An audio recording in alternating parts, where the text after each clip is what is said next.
Folks, today is Monday, January 6th, 2025, coming up on Roland Mark Unfiltered, streaming live on the Black Star Network. Today's Insurrection Day. 4 years ago, white domestic terrorists supporting Donald Trump stormed the U.S. Capitol, caused massive mayhem. Today, Vice President Kamala Harris certified the results of the 2024 election.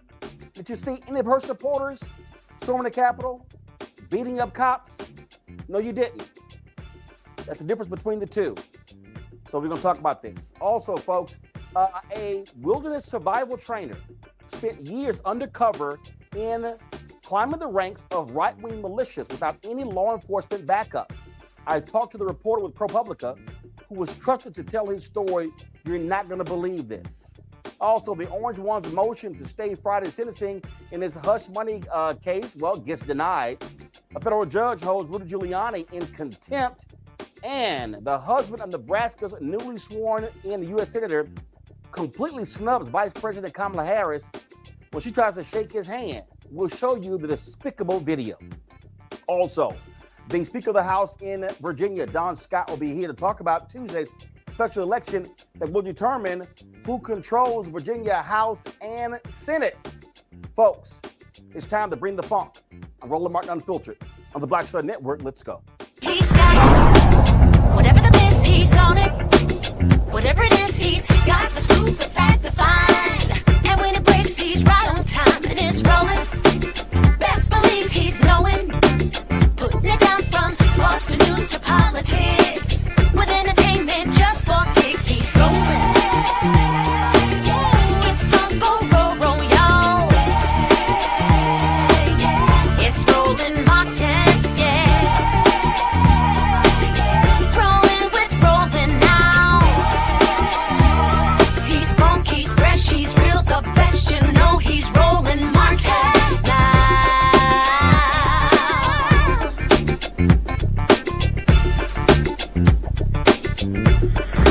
Martin.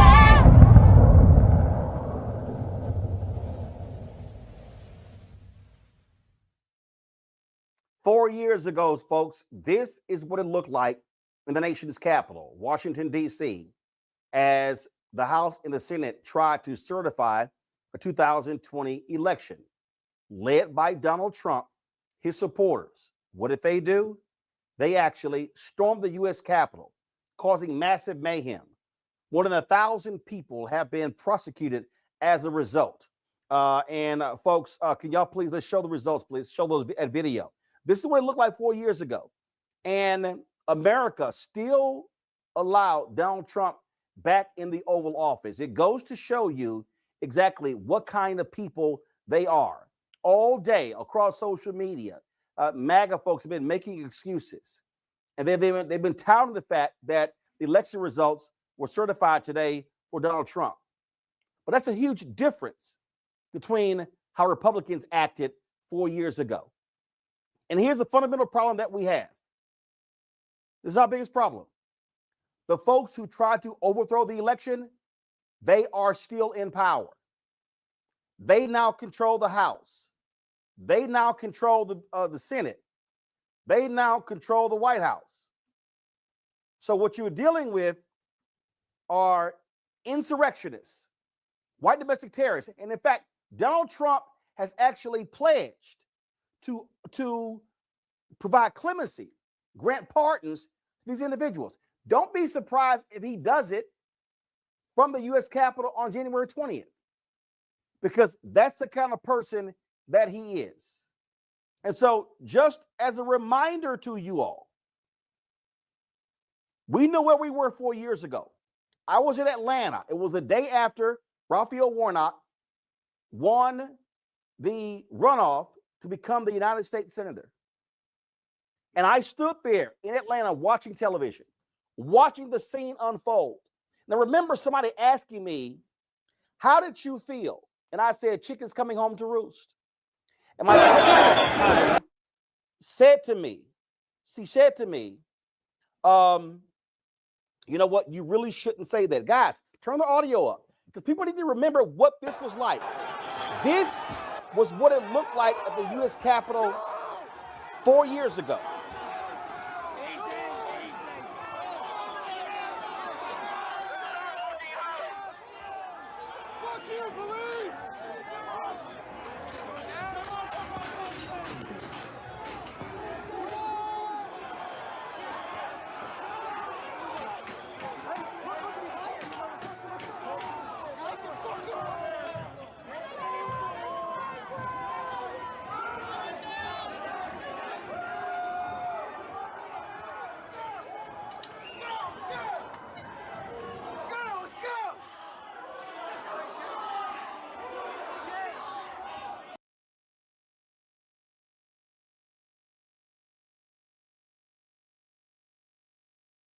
Now, MAGA, they've been trying to suggest, no, keep it full screen.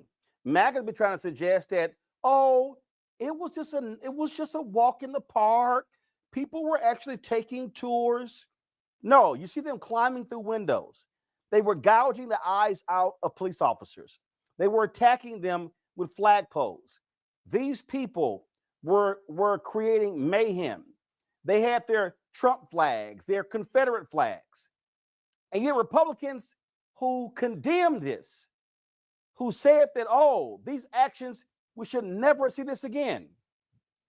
And what happened? These folks are back in power.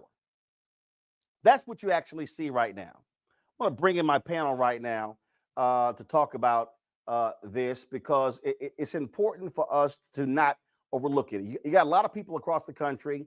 They are talking about the certification today.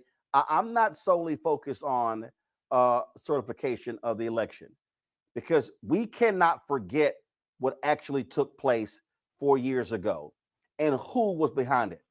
Dr. Julianne Malveaux, economist, president emerita at Bennett College. She's the author of Surviving and Thriving, 365 Facts in Black Economic History. Also, Dr. Amakongo Dabinga, senior professor of lecture, School of International Service, American University. He's the author of Lies About Black People, How to Combat Racist Stereotypes and Why It Matters. Teresa Lundy, podcast host of the Business Corner out of Philadelphia. Glad to have all three of you here. I want to start with you, Julianne. When we talk about this day, when we talk about what happened, you got the folks on the right who are like, oh, you know what? That thing shouldn't have happened. The folk, they were trying to overthrow the result of the election. They were pissed off. They were pissed off that black people and how they voted in Atlanta, Philadelphia, in Detroit, in Milwaukee, and they did not want to see Joe Biden certified to be president. And this is a stain on America, and we cannot forget it. And we can't forget that the people who voted not to certify the election, including the current House Speaker, Mike Johnson, now all of a sudden they go, oh, things were fine, things were fair only because they won. Exactly. You know, I don't know who this congressman is. I wrote his name down, but I lost it. But he was talking about these were grandmothers. It's hilarious. Grandmothers who were taking a tour. And yeah, maybe one or two people got out of line. There was a mob out there. I saw Brother Dunn, the brother who he talks about his experience. There are 3 or 4 of them who talked about their experience. And they're livid that the orange man says he wants to pardon the people who tried to gouge their eyes out, who attacked them with sticks and all kinds of things. But, you know, this is revisionist history and why it's so important to have truth. And why it's so important. It's so important for them to deny truth. I mean, contextually, they want to erase that incident and make it, oh, these little old ladies were just walking through the Capitol and something happened. We all know that's not what happened. And we have to keep telling the story so that nobody ever thinks this was just a garden club coming to see the Capitol building. We all know that's not what it was, but they would like to erase that. So, you know, when I look at those pictures, Roland, and people have been running them on, you know, the media all day, and I'm glad they are, because if they don't, history will be rewritten. History belongs to she who holds the pen. And the fact is that they don't want us to hold pens. They don't even want us to have them. They want to just make it as if this was Biden's Justice Department going awry and indicting, what, 1,600 people? 1,600 people? That is not called a walk in the park. That is called mob violence. And I'm glad you used the term white extremists, white terrorist extremists, who basically, and underline the white, who basically do not want fairness, do not want democracy. But Kamala Harris, as always, she came through. She's a picture of what democracy is about. She was graceful. She didn't have any side comments. She ran the process, and that's what you're supposed to do: run the process. And it was a smooth, constitutionally dictated process that 4 years ago, the Trumpies and their friends refused to allow to happen. Congo, it's important for us to call these people for who they are. They are white domestic terrorists. They are the people who did not want this to move forward. Donald Trump became the first occupant of the Oval Office to ever try to overthrow an election. We cannot forget that. No, I don't care what happened November 2024. They will go down, they will be remembered for this, and we must call them out for who they are every single time.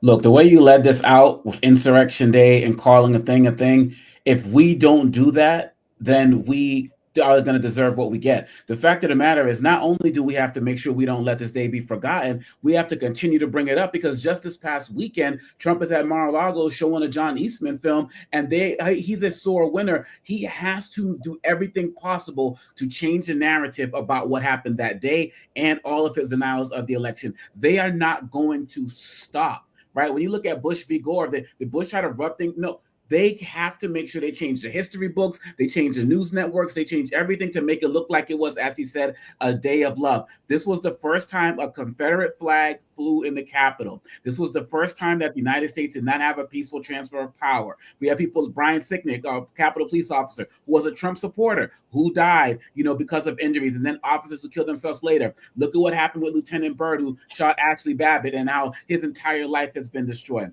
These people, in every way, shape, and form, are trying to make sure that what happened is not told. And they got their own networks to do it, the Foxes, the OANNs, and that's why we have to be here with the Black Star Network, because this was an attack and assault on our entire democracy. And if people paid attention to what you wrote about in your book, White Fear, then people could have seen these signs coming. But we have to make sure that what we're doing is always correcting the record, because this is a terrible day in American history. And at the end of the day, we have classless individuals who would have done this again had they lost. And we have to make sure that we're telling the proper story.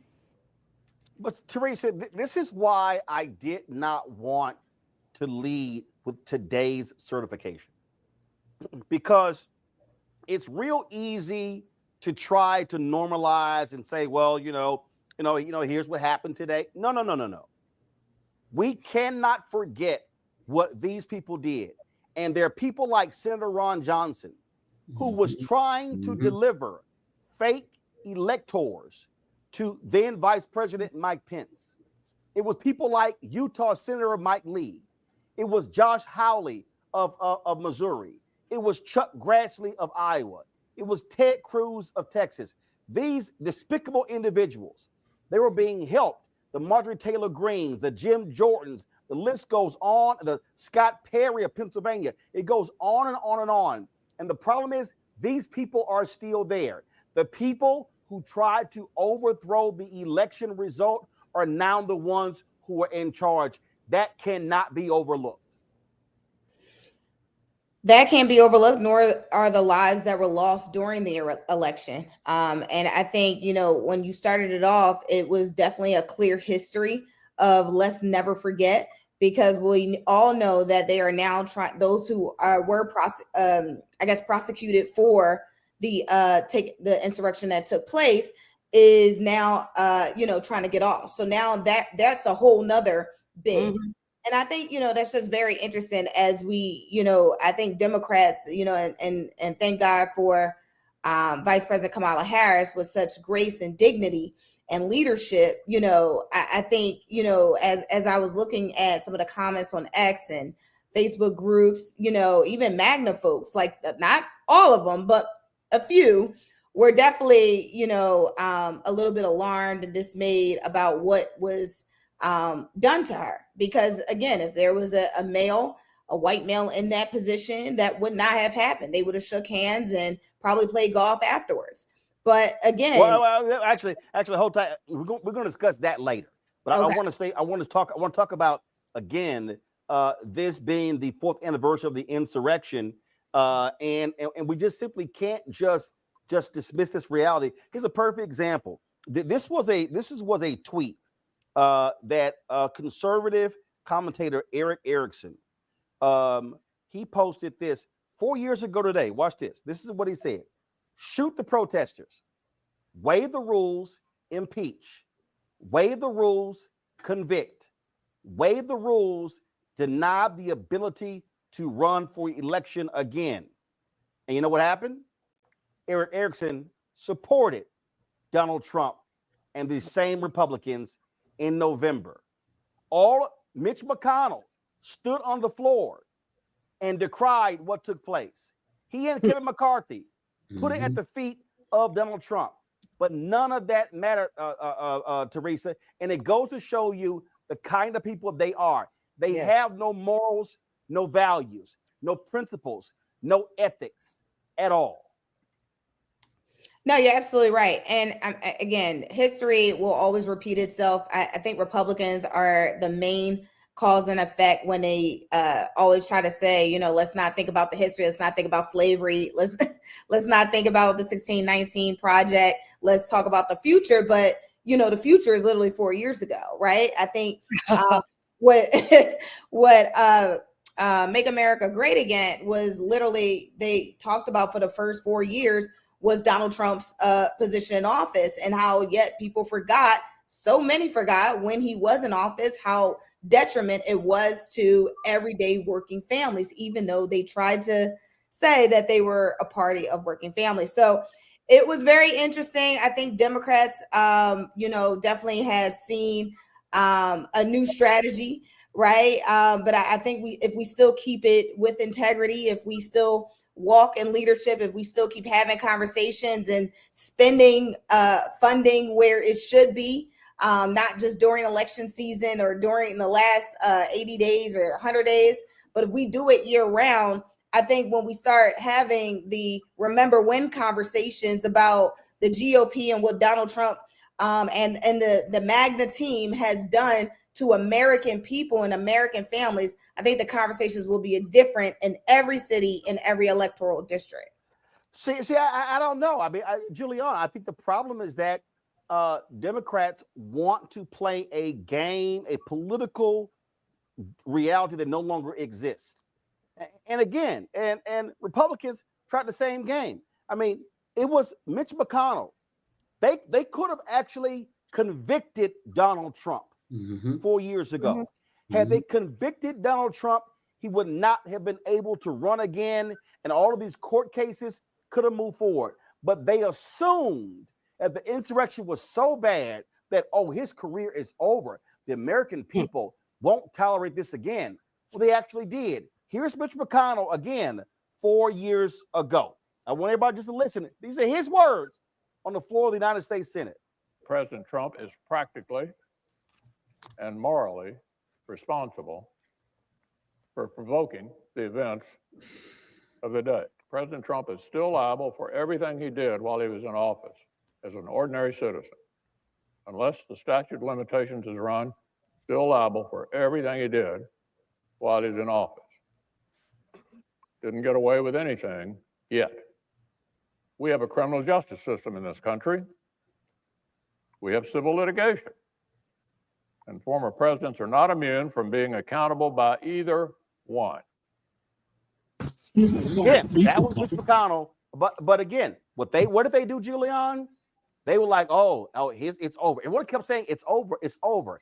No, it goes to show you that the American people are exactly who they are, and they accepted this thug. And let me be real clear. For the next 4 years, he is going to be referred to on this show as the convicted criminal in chief or the insurrectionist in chief, because he has earned those titles. He absolutely has. I mean, when you look at these men who are guarding our Capitol, these were not people making multi-millions. These are folks who are making civil service money. They've lost their jobs. Some of them have lost limbs, or There's a suicide. There are a couple of other deaths that seem to be stress related. And he just sort of walks away, there's the walk in the park. People want to talk about the insurrectionists and the walk in the park. Trump has had a walk in the park. But here's the deal. This is about predatory capitalism and the consolidation of oligarchies. In other words, you see all these Fortune 500s, the Elon Musks, the Jeff Bezos. The cartoon that the Post refused to run is a great cartoon of all these oligarchs with their money bags going to pay homage to the Orange Man. Or someone called him the Mango Mafioso. Someone shared that one with me. I thought that was pretty good, actually, because I got in trouble for calling him the Orange Man somewhere. Whatever. But in any case, the fact is that they're looking at ways that he's going to consolidate power. They're looking at ways that he's going to increase profits for predatory capitalists. This tariff thing is going to cripple the middle class. Now, they say they're going to do it gradually, and then they say they're not. They don't know what they're doing, but they're doing it. And the fact is that we have very few tools to stop them. We have some, but we don't have a lot. And the reason that we don't have a lot is because Democrats are too nice, in my opinion. Or maybe it's not too nice. Maybe it's naive. I mean, I used to, back in the day when I first got involved in politics back in the 70s, I remember watching them getting on the floor and say, "Oh, my esteemed colleague." And I'm thinking, what I would want to say is, "You dirty, rotten dog," or, you felon, or something like that. But they say, "Oh, my esteemed colleagues over there." And it puts this veneer of niceness on it. But there is nothing nice. There's literally nothing nice about what happened on January 6, 2021. Nothing nice about it at all. They tried to upend democracy. And I don't understand. No, I do understand. I don't understand why people voted for the felon anyway. But Jim Carville was on CNN Sunday morning, and he said, "Oh, it was really about the economy." No, it was about race. Let's be real clear. It was about race. The economy is better. It's not perfect, but it never will be. The economy is better. It was about race. And so here we are with these violent criminals that he's about to pardon. He says he's going to pardon some of them. And I hope that there's a backlash from his people, but you played Mitch McConnell. Thank you for doing that. Anybody who was on that floor was traumatized. But some people got over their trauma real quick when they decided where their bread was buttered. Yep. Mm-hmm. I'm a Congo. When we look at that day, when we look at the heroic actions of a Eugene Goodman, and when you listen to these cowardly, and yes, I'm calling them cowards because that's who they are. You look at these cowardly Republicans who all of a sudden, they've forgotten all of that, but their asses were saved. They were saved by these cops. They were saved by these officers who put it online. Again, I remember there was a reporter who was shooting a video when Eugene Goodman stopped these people from turning down that hallway. They were that close to breaching the United States Senate. And here's a crazy thing. In 2023, here's a crazy thing. I need everybody listening to me to understand what I'm saying. In 2023, Congress passed a bill honoring the Capitol police officers, honoring them, and ordering a plaque to be placed in the Capitol. Republicans on Congo have yet to allow it to be installed. And in fact, today, Speaker Mike Johnson was asked about that, and he simply turned and walked away. These Republicans are shameful. They are cowards. They're despicable. They don't support law enforcement. They only care about cops when it involves Black people. They are protecting these fascists, these white domestic terrorists. And I don't think anybody ran faster than Josh Hawley that day. I mean, the world saw this. And really, when it comes down to it, going to your last point about their lack of respect for the Capitol police officers. They don't respect law enforcement at all. They talk about where to defund the police people. How many times have they talked about defunding the FBI, the CIA, the ATF, all of these organizations? They don't care, like you said, until it suits them. And when it comes down to it, the fact that they cannot honor these Capitol police officers and the trauma that they endured and the trauma they continue to endure, and now they're going to possibly, you can be rest assured, Roland, that some of these guys who Trump are going to pardon are going to come back to the Capitol. They're not going to be banned. They're going to walk through that place. And wait a minute, I'm Congo. One guy, wait a minute. One of these thugs literally petitioned the judge to allow him to attend the inauguration because he was invited there by several Republican members of Congress. They invited one of these thugs to attend the inauguration, and the judge was like, that ain't happening. That's what's up. And I can guarantee those who may be out or may have avoided jail time, the whole convict choir, some of that going to play as well at this inauguration. Like, this is a criminal enterprise, and they're going to continue to do criminal things. And the fact of the matter is, it really bothers me that whatever laws in place, a speech and debate clause or whatever, that doesn't allow like House members or senators to be like prosecuted, because some of these guys were in on this. There was a guy who gave the tour the day before. Like, they were aiding and abetting these individuals, and they are not going to suffer any consequences. But we have to make sure that we have a long-term memory. We can't be forgetting these things. You're talking about this now. You're going to be talking about this next week. You're not going to let this be forgotten. But most people are going to be on to Jimmy Carter's, funeral tomorrow. They're going to be on to the inauguration the next day. They're going to be on to whatever's coming in February. We got, we got the midterms coming up, and we got to keep these things in mind. And who's also not going to forget? Trump is not going to forget. And he's going to do his best to make sure people don't forget, because he is obsessed with getting a proper narrative that's going to suit his ego. But if we continue to tell this story, we can help change the tide in 2026 when the midterms come up. And that's why I'm so happy with what you're doing tonight, Roland, because you're hitting it in a way that no other network that I've watched today has been doing. Igor Bobik with Huffington Post actually was in the gallery that day. And there was an almost 3-minute video that he posted. And this was the video was posted January 15, 2021. So it was 9 days later.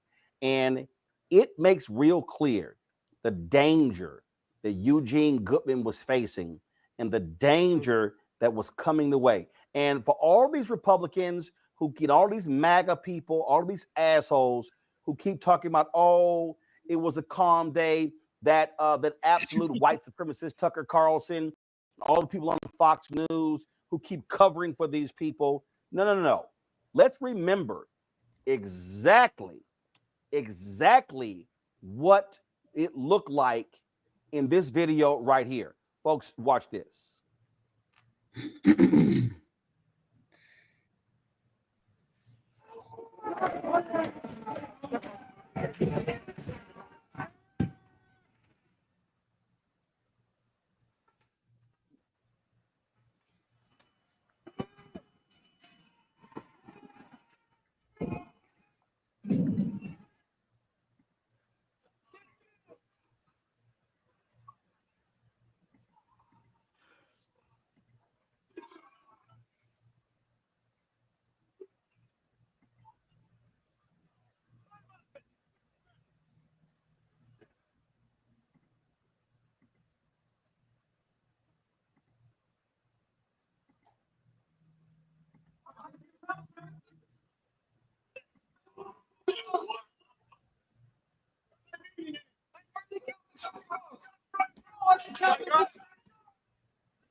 These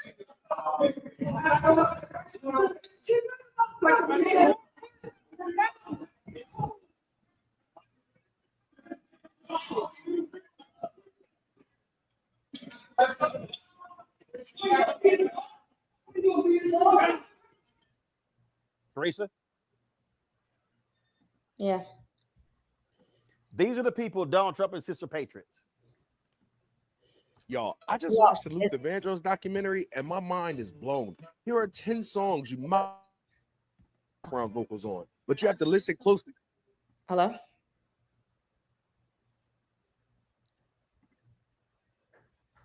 Teresa, go ahead. Okay, great. Sorry.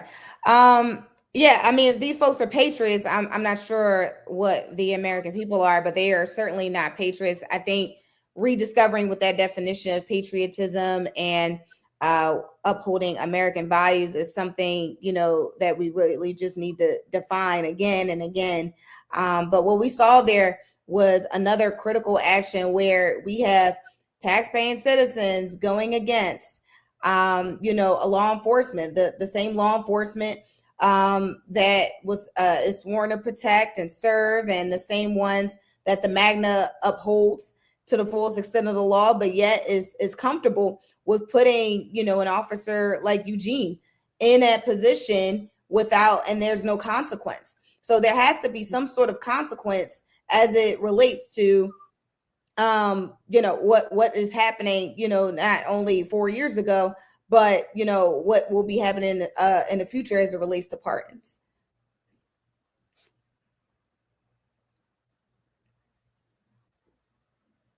I just want people to understand. I just want people to understand what is going on here. I want people to understand that the people who were in support of this, the people who were backing this, these people are still in power. They're going to be in charge of committees. They are going to be going after. They're going to be going after the January 6th committee members. Don't be shocked at all if they try to go after Congressman Benny Thompson, former Congresswoman Liz Cheney. That's what they are going to do. And so, you know, just understand exactly what is actually going to happen. Let me go to a very quick break. When I come back, we'll talk about what happened today on Capitol Hill. Vice President Kamala Harris, the resolve she showed, and also how Democrats gave her a thunderous round of applause when she talked about the votes that she got for president of the United States. Folks, you're watching Roland Martin Unfiltered on the Black Star Network. As we remember, 4 years ago, the insurrection led by Donald Trump, Republicans, and MAGA, a day we will never forget. Back in a moment.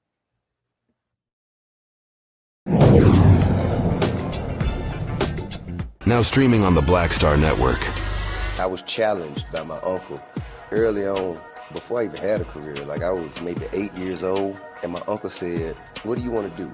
And I told him I wanted to be a rapper. And he said, "Okay, well, I don't know anything about the music business, so what you should do is learn everything there is to know about the music business, and I'll make sure that you have the resources to push you through." And so I went and bought books, All You Need to Know About the Music Business, hit me in. I just went and bought a bunch of books, just started reading as a 10-year-old, just reading. And so I learned, you know, all things licensing, mechanical rights. I learned about publishing, learned about how composition is broke up into two pieces, the writer's portion and the producer's portion. But by the time I actually learned, I came back and I was ready to, like, okay, I got it. He would go into prison. So I had all this information. All this knowledge. All this knowledge. You like, well, what I'm going to do with it now?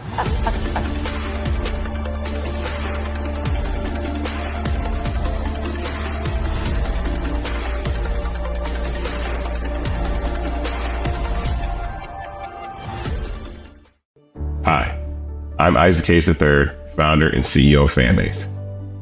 Fanbase is a free-to-download, free-to-use, next-generation social media platform that allows anyone to have followers and subscribers on the same page. Fanbase was built through investment dollars from equity crowdfunding from the Jobs Act. People just like you helped build Fanbase, and we're looking for more people to help build Fanbase. We are currently raising $17 million in a Regulation A crowdfund on Start Engine. We've already crossed $2.1 million, but we're looking to raise more capital from people just like you that deserve the opportunity to invest in early stage startups without having to be accredited investors. So right now, I'd like you to go to startengine.com/fanbase and invest. The minimum to invest is $399. That gets you 60 shares of stock in Fanbase right now, today. And then use Fanbase to connect with friends, grow your audience, and be you without limits.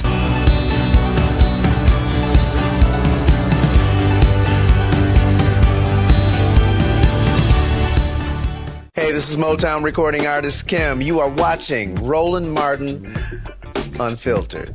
That boy, he always unfiltered though. I ain't never known him to be filtered. Is there another way to experience Roland Martin than to be unfiltered? Of course he's unfiltered. Would you expect anything less? Watch what happens next.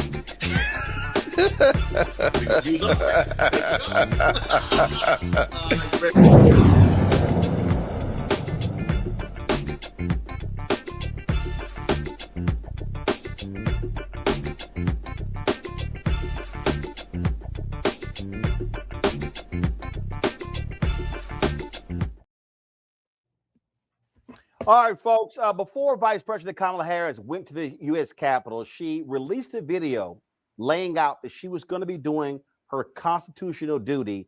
This is what she released to the American people. Full transfer of power is one of the most fundamental principles of American democracy. As much as any other principle, it is what distinguishes our system of government from monarchy or tyranny.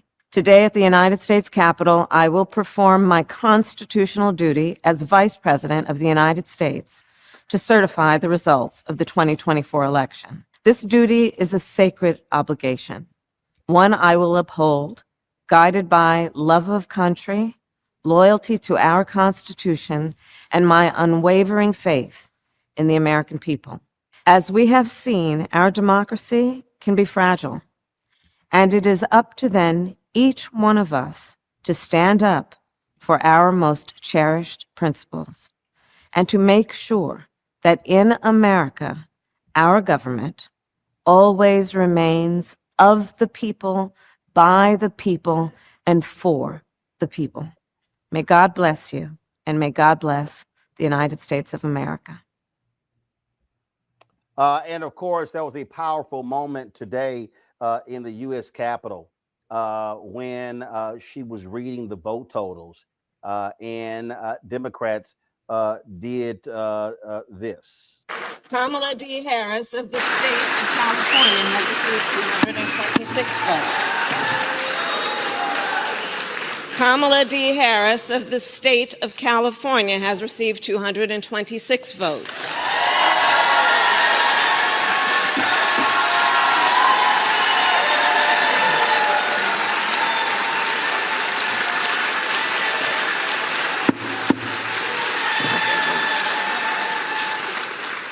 The whole number of electors appointed to vote for Vice President of the United States is 538. Within that whole number, a majority is 270. So the votes for Vice President today on Capitol Hill as the results were certified. One of the things that I said after the election is that we must be focusing on upcoming elections. And coming fast and furious. And I talked about Wisconsin as a state Supreme Court race that comes up. Yet because of some elections in November, you've got two special elections in Virginia that could determine whether or not Democrats will still control the Virginia House and the Virginia Senate. Joining us right now is the Speaker of the House in Virginia, Don Scott, to talk about that. He joins us right now. Speaker Scott, glad to have you back on Roland Martin Unfiltered.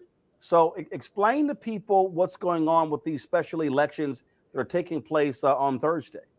Well, thank you, Roland. So good to be with you again, homeboy. I just wanted to just say that these elections are very important in Virginia. This will begin the next election cycle after the presidential.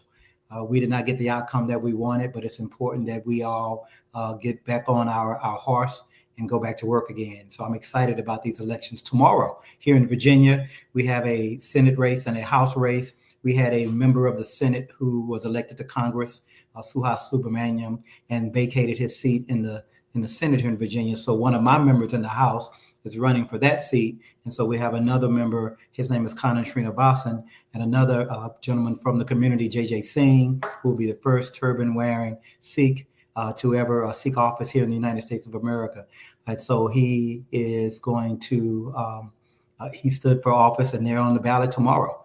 JJ has an experience working with Senator Chris Coons. He's worked for a lot of different organizations. He's a real estate developer, does a great job. And we're excited about the election that we have ahead because it's so important for us to keep the majority in the Senate. We have a 21-19 majority, now 2019 because the seat is vacated. And we have a 51-49 majority in the House, and it's 50-49 now because that seat is vacated. So tomorrow, if those seats flip to Republicans, we would be at a 20-20 tie in the Senate and a 50-50 tie in the House. We feel confident, though, that we will win those Senate seats tomorrow, the Senate seat and the House seat tomorrow, and maintain our very slim majorities here in the Commonwealth of Virginia. And of course, the general election is in November. And the thing that I have been explaining to people is that what we have been seeing is how Republicans have wielded power on the state level. Also, Democrats are in control on the state level. It also goes to show how they are able to enact a lot of different things. And so the focus can't all just be on what happens in Washington. I keep saying state houses matter, state Senate matters, governor's mansions matter. Also, who controls the state Supreme Court also matters. Absolutely. We have here a very slim majority. And I think people need to realize in the Commonwealth of Virginia, we have a $88 billion budget. And right now, I'm the Speaker of the House, the President of the Senate Pro Tem. She's also Chair of Finance and Appropriations as a Black female from our community. We have unprecedented power, unprecedented access to get things done here in the Commonwealth of Virginia to make sure that we do good by all Virginians. So I think that it's important that we know that this November, they want to beat us. We have a Republican governor, and they want to take back the governor's mansion. That'll be on the ballot this year. And they want to take back the House. All 100 seats will be up in November. So we will be reaching out to all communities, especially the African-American community, especially African-American men and women, to make sure that we know that they know that we're engaged and we're working for them. But we want to make sure that we reach out to all Virginians to make sure that we create an economy that works for everybody. We believe that every child deserves a first-class public school education, and we want to make sure that this economy, the education, keep our teachers, that we'll be able to do that if we continue to keep the majority here in the Commonwealth of Virginia. And we talk about, again, what Washington, D.C. does is one thing, but so many of the battles that we're seeing, reproductive rights, DEI, things along those lines, a lot of these battles are happening on the state level. And so who controls the individual houses absolutely matters. And in the case of Virginia, we saw it, with the stadium bill and some other things. The governor wanted to do one thing, but he was stopped and thwarted by Democrats controlling the House and the Senate. Yeah, and the governor ran on trying to roll back reproductive freedom rights here in the Commonwealth of Virginia, and we stopped him. And this year we have a constitutional amendment to enshrine bodily autonomy for women, bodily freedom in our Constitution. And we expect to pass that bill this spring and send it to the voters in November. We're going to pass a bill to restore felons' rights where the governor can't keep former felons who paid their debt to society, that are tax-paying, contributing members of our communities, taking care of their families, that they can no longer not participate in the vote. So we're going to put a constitutional amendment in place that'll be voted on by the voters in November here to restore automatic restoration of felon voting rights. And then finally, we're going to make sure that, that we respect every adult's right to marry whoever they love. And we're going to make sure that we put that on the ballot and make sure that we take away in our Constitution right now, there is a ban on same-sex marriage. We're going to take that out and let it go back to what it is, which is a civil proceeding that happens in the Commonwealth of Virginia every single day. And right now, we're hopeful that we'll get those things done. Those things are important, but it's also important that we make sure that we look out for the pocketbooks of everyday hardworking Virginians. And that's what we plan to do this cycle. We've done a great job managing Virginia's economy. We have a $3 billion budget surplus because Democrats were in charge of Virginia. And because of that, we'll be able to make sure that we take care of our schools, take care of our teachers, take care of our firefighters and police officers, and take care of our infrastructure and transportation. And if we do that, we'll be able to, I think we'll deserve another opportunity to win this November. But we'll be reaching out to every community to let them know how important these elections are and what we plan on continuing to deliver for citizens of the Commonwealth of Virginia. Budget surplus also because you had President Joe Biden, Vice President Kamala Harris, and the resources that Congress was providing. We look at infrastructure, we look at so many different things, and a lot of that ain't going to be happening with these yahoos now in charge in D.C. Well, they've said they're going to roll back the CHIPS Act. We're talking about giving us a technological advantage in the world. They said they're going to roll back that CHIPS Act. They want to roll back the Inflation Reduction Act. They want to roll back the Infrastructure Act that helps us improve our bridges and roads and tunnels and our rail transportation systems. So we already know that they want to go backwards, but we're willing to see what they actually do because they ran on some stuff, and we'll see if they actually try to deliver on that. If history has any precedent in the Commonwealth of Virginia, Virginia always votes the opposite of the party in power. So I feel I'd much rather have my hand in their hand in this next election cycle. All right. Speaker of the House of Virginia, Don Scott, we appreciate it. Thanks a lot. Thank you, my brother. Appreciate y'all. Have a great night. All right, then, folks. We were talking about, of course, this insurrection and what took place. And, we mentioned these U.S. Capitol police officers and how they retreated. And they've been all across the media today telling their story, talking to different people. Aquilino Gonell is one of those retired cops. We chatted with him at the Democratic National Convention, and I want to just play for you some of that interview to hear from one of the cops who was facing down these white domestic terrorists on this day 4 years ago.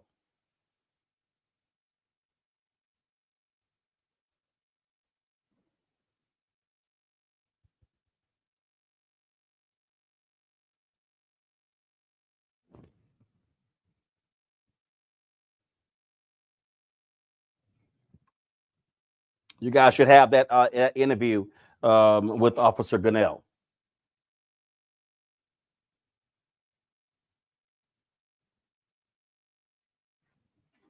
All right, so do me a favor. Let me know somebody.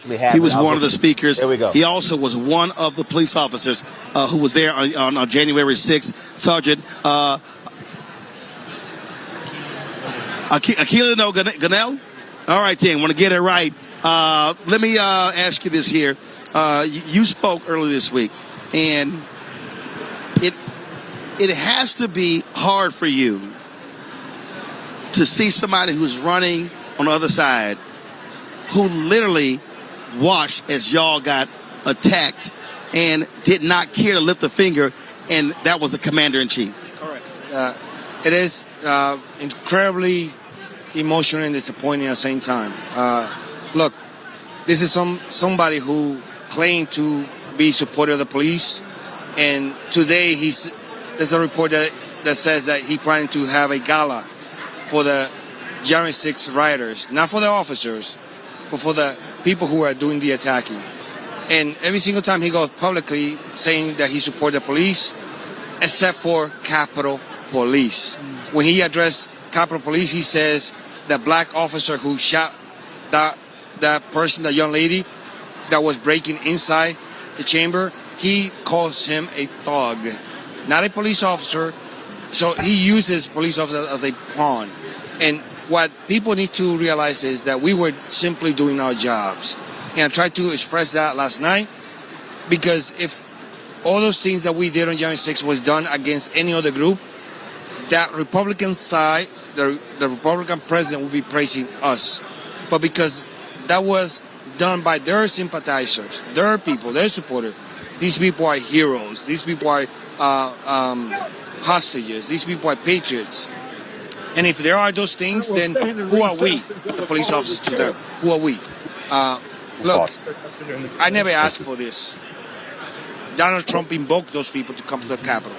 Capitol Police did it. We did it. We were simply defending ourselves, doing our jobs. And if it wasn't because Donald Trump called them to the Capitol, none of those things would have happened. It's very disappointing that the majority of the people don't, from the Republican side, continue to support somebody who sent them up to kill their elected officials, and we were in their way. And we protected Nancy Pelosi just the same way as we protected AOC or Lindsey Graham or Josh Hawley. It didn't matter to us. We were simply doing our jobs. And because of that, they call us traitors instead of heroes, or acknowledge the bravery that we did on that day. Sergeant, we appreciate. Thanks for your service and appreciate your words. Thanks a lot. Thank you. Folks, the folks at a Lincoln Project put out this ad today that spoke about what took place 4 years ago. We know what we saw. We know what we heard. It wasn't spontaneous. They came prepared for battle. Body armor, chemical weapons, zip ties. Their mission, to overturn an American election. We will never concede. Outnumbered, brave law enforcement officers fought hand to hand to save our democracy. Many were wounded. One died the next day. Post-traumatic stress syndrome drove 4 January 6th heroes to suicide. Donald Trump calls this violent terrorism a day of love. That was a day of love. He's promised to pardon these violent criminals. That's wrong. Evil. Those people have suffered long, hard. And I think it's very unfair. Don't let one man rewrite history. We know what we saw.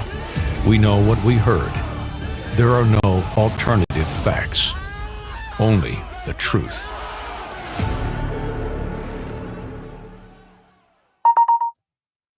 Wow, quite the powerful ad there. And I also want us to remember what the nation's newspapers look like on January 7th. Do y'all remember this? This is what it looked like right here. Trump mob storms Capitol. Insurrection. Pro-Trump mob invades Capitol. Under siege. Democracy attacked. Assault on democracy. Un-American. Capitol chaos. Under siege. Sad day for America. Insurrection. Mob storms U.S. Capitol. That was MAGA. That was Republicans. That's what they wanted to happen. Now, when we come back, folks, I got an interview with a reporter for ProPublica who talked to a wilderness survivor who infiltrated a militia group, rose up high in the ranks. And folks, these people are so sick and demented. And guess what? Their ranks are growing as a result of the Republicans embracing them and calling them patriots. We'll have that conversation next, right here on Roland Martin Unfiltered on the Black Star Network. Don't forget, support the work that we do here, folks. We don't have millionaires and billionaires cutting us any checks. We are independent, Black-owned, doing the work out here as best that we can. Your support is absolutely critical. If you want to support us via Cash App, remember Cash App closed down our accounts because they changed their rules. And so if you want to support us via Cash App, the way to do so is going to utilizing by using the Stripe QR code right here. If you want to give via Cash App, you can't give to us directly because they changed their rules. But if you use this QR code, you can give to us via Cash App. You can also send your check and money order, P.O. Box 57196, Washington, D.C., 20037-0196. PayPal is R Martin Unfiltered. Venmo is RM Unfiltered. Zelle, Roland at RolandSMartin.com. Roland at RolandMartinUnfiltered.com. Our goal is to get 20,000 of our fans contributing on average $50 each a year. That's $4.19 a month, 13 cents a day. So your support is absolutely critical. And so please join our Bring the Funk fan club. If you can't give back, give less, we totally understand and we appreciate that. If you can give more, that'd be great as well. But the work is needed, and we are going to be here doing that work, holding these people accountable, because we're not going to let them forget what they did to the country, but more importantly, what they tried to do to Black America. Lots more to talk about. The interview with the ProPublica reporter. Also, Rudy Giuliani gets his comeuppance in court. The DOJ consent decree with the city of Minneapolis. Lots more to discuss right here on Roland Martin Unfiltered on the Black Star Network. Back in a moment.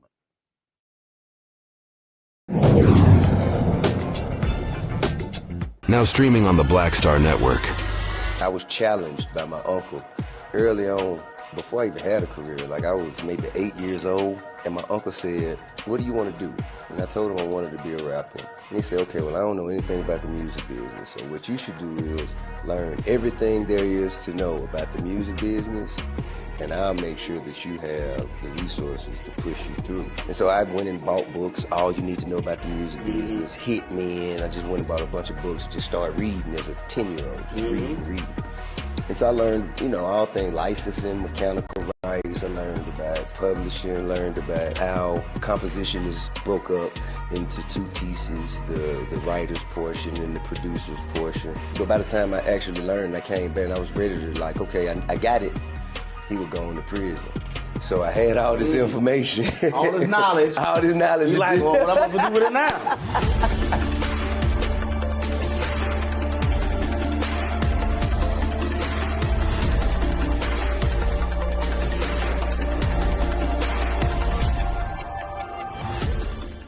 What's up, y'all? Look, Fanbase is more than a platform. It's a movement to empower creators, offering a unique opportunity for everyday people to invest in Black-owned tech, infrastructure, and help shape the future of social media.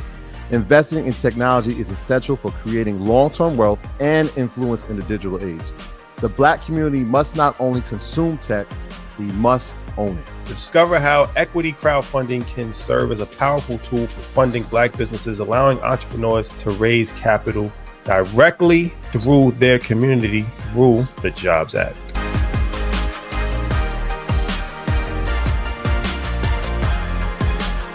Coming soon to the Black Star Network. But y'all, when you're on that stage, or when you're and you're seeing 2 and 3, 4 generations in the audience, that's got to speak to you about the power of what y'all have become. Oh, most definitely. I think we were doing our show before our break, and remember, I was watching this kid. I could not take my eyes off him because he was about 9 or so. He was sitting in the front row with his over on the right hand parents. side. Yes. I was amazed that this kid knew everything, and I was like tripping to see how many songs this kid actually knew. And he knew them all. And he knew them all. We had to go over there and bring him on stage and take a picture with him, at the end of the show and stuff, because it was just that amazing. It's like, this is crazy. The music travels everywhere, like what Philip was saying, seeing this young kid. Then you hear our songs on commercials, cold commercials. Then you have the younger ones that hear our music in animation.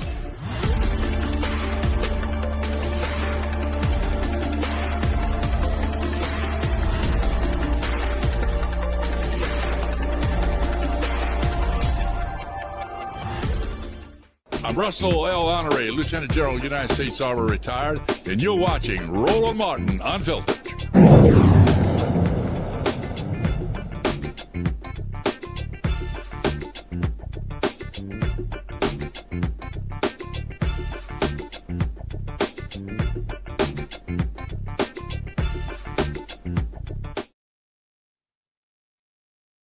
We'll be discussing the thousands of MAGA idiots, the urging of Donald Trump, who rushed the U.S. Capitol 4 years ago in hopes of stopping the certification of the 2020 election.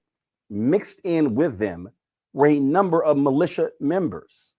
These individuals, of course, had guns on the outskirts. They were sitting here with twist ties. They were ready to do battle. According to a recent Republican report, right-wing militias also participated in the terror attack.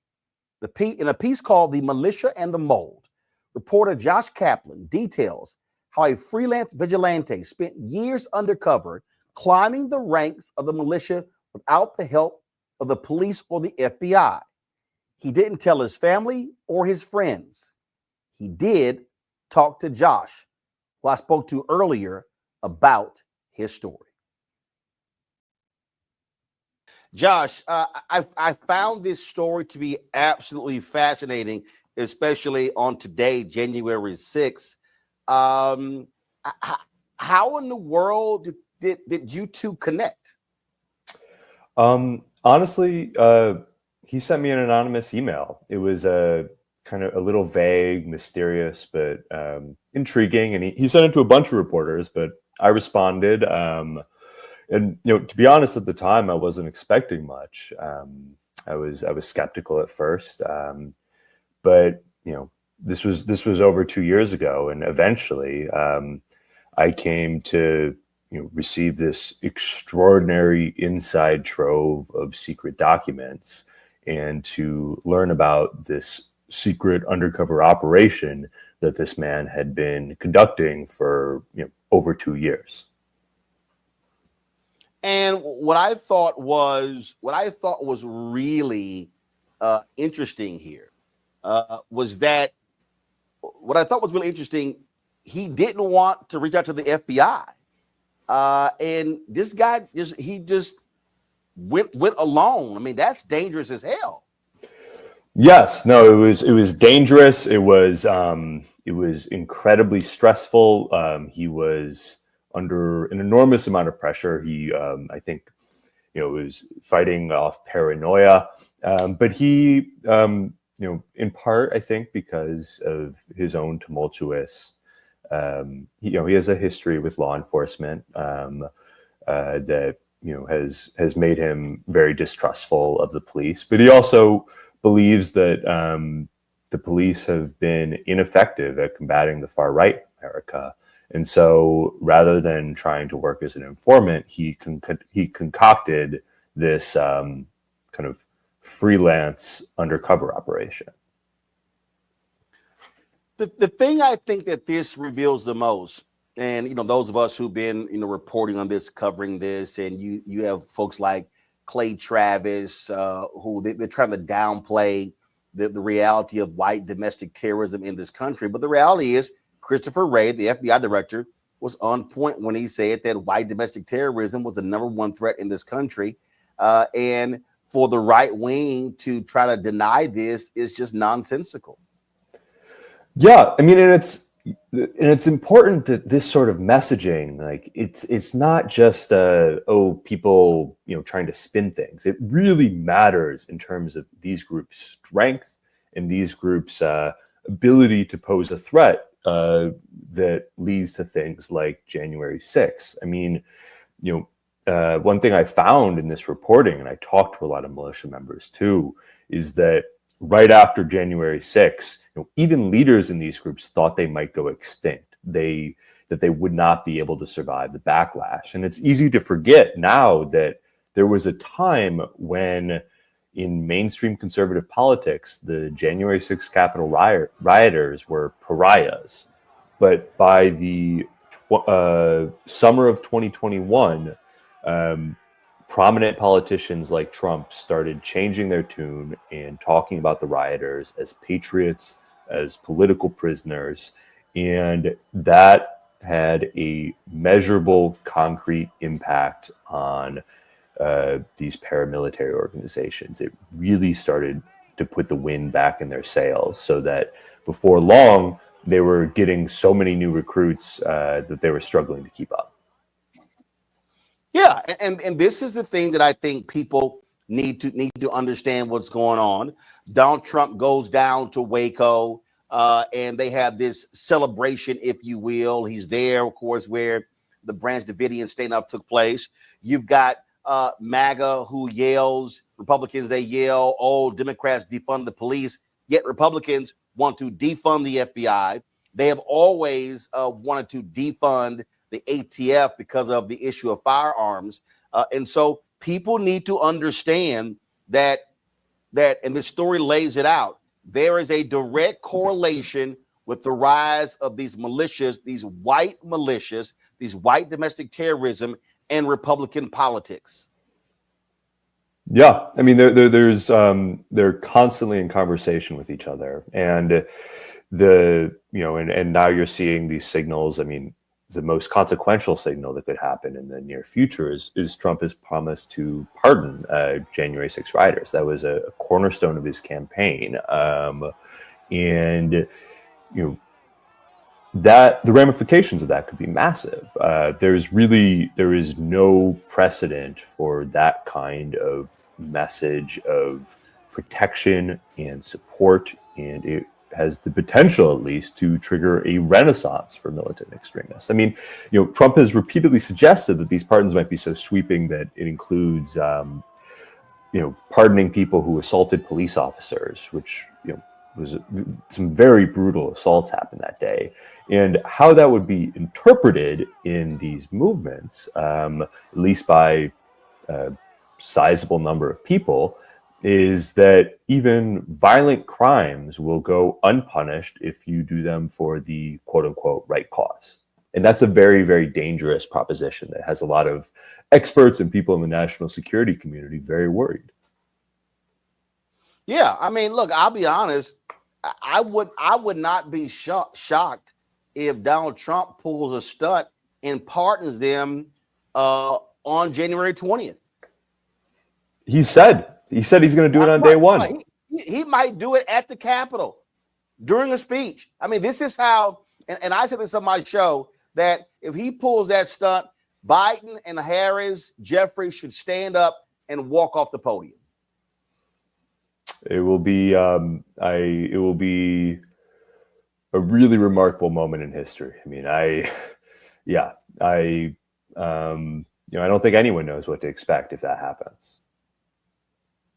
The thing that I think that people should be very scared about is that there were members of Congress who were communicating with these militia folks on January 6th. And when you call them patriots, you basically are giving them the stamp of approval. And what they're saying is that we're going to protect you at all costs. And what this mole has revealed after 2 years to you should scare the hell out of a lot of people, because these militias, they have friends in very high places. Yeah, I mean, and I think exactly how far up the connections go, still not clear. I mean, these militias, I think, have an incentive to brag, to make themselves seem more connected than they are.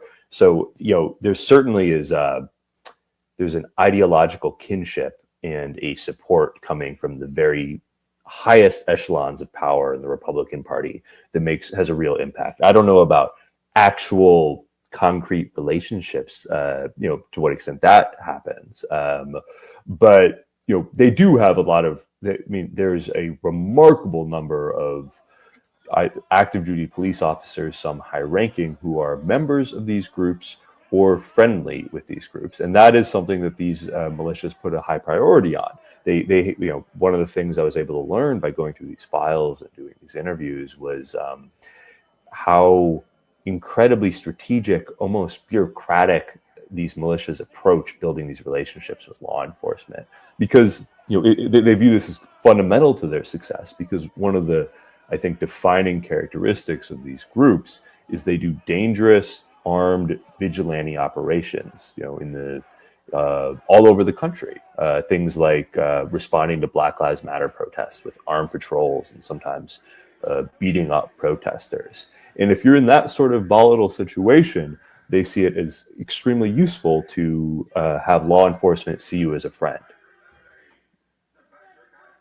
And on that particular note, there, when what is crazy is that they've held up Ashley Babbitt, who was shot and killed on January 6th, as some sort of martyr. They act as if we didn't see with our own eyes the vicious beating of police. And we just saw very recently where a cop with the Washington Police Department was convicted of passing information on to them. And to your point, it has been a serious problem for years. We know of these folks who are in police departments. They are in law enforcement, major cities, rural America right now. It is a significant threat to this country. And it's as if one party has no problem with it because they're their supporters. Yeah, I mean, I think there's, it was fascinating to kind of see the inside baseball of this. I mean, because it's, how they try to sell this to police, how they try to. I mean, I think one of the ways where this is effective, that I mean, part of it is, you know, genuine kinship, and they're able to get people committed to their cause who are work in law enforcement. And it's also that they keep some of the darkest things that they're doing, especially recently, have been working hard to keep that secret. And so, you know, these people who are working with, you know, a militia in their community might be aware of where that they do firearms training, or even aware that they do vigilante operations, like trying to crack down on voters casting absentee ballots, which is, I think, very alarming. But, you know, there's also, I mean, behind the scenes, there's this, what I saw was this constant drumbeat where leaders in these groups are having heated debates of whether they should escalate things even further and commit acts of mass political violence. And again, with leaders who are making excuses for them, and as you said, calling them patriots, it is stunning. The gentleman who provided you with this information, does he still fear for his life? Yes, no, he believes that he is in great danger, and he believes that extremists are going to try to kill him after this story, you know, now that this story is published. And he wanted to come forward and go public with this because, you know, he has this very deep-seated desire to damage the movement, and he thinks that telling his story could be his most effective weapon. That getting in the details of exactly how, I mean, his method here, it was betrayals, it was lies, it was deception. He was incredibly effective at getting very high-ranking militia leaders to trust him and to open up to him and to let them into their inner circles.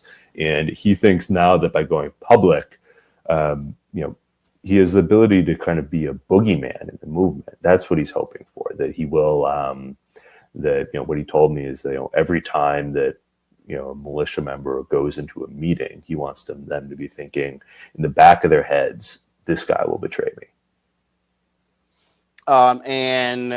And this, of course, this is the downside of not working with the FBI, because he can't go into witness protection.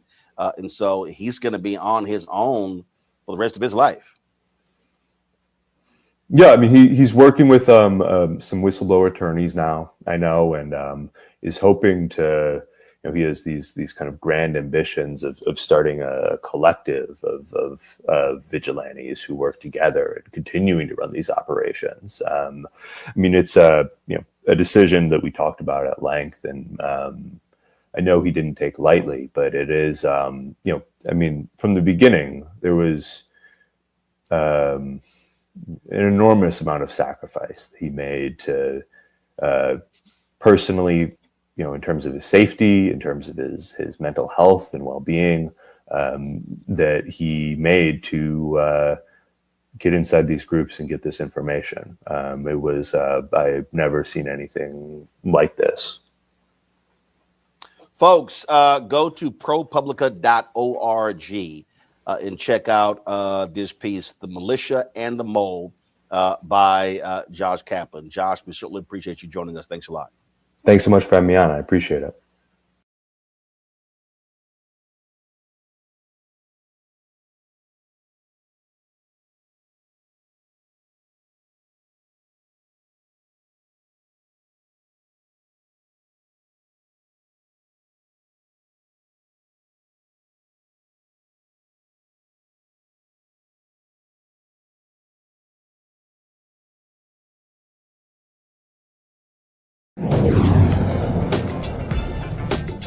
What's up, y'all? Look, Fanbase is more than a platform. It's a movement to empower creators, offering a unique opportunity for everyday people to invest in Black-owned tech, infrastructure, and help shape the future of social media.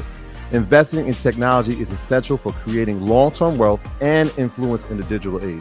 The Black community must not only consume tech, we must own it. Discover how equity crowdfunding can serve as a powerful tool for funding Black businesses, allowing entrepreneurs to raise capital directly through their community through the Jobs Act.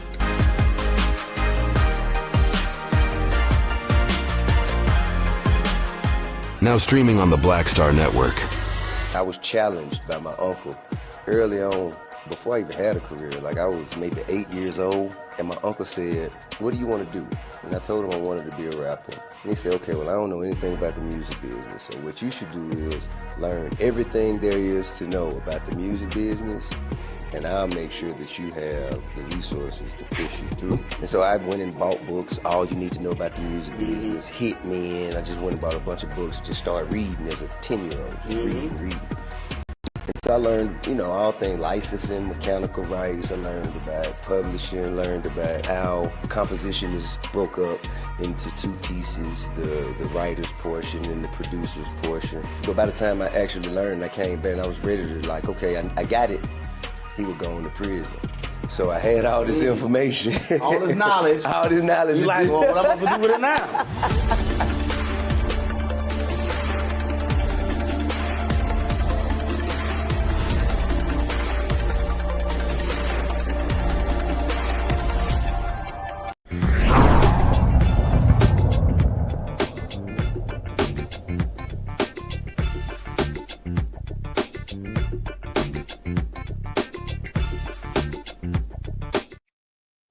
All right, folks, welcome back. So I'm going to start with Congo. Talk about, what you just heard there, quite scary.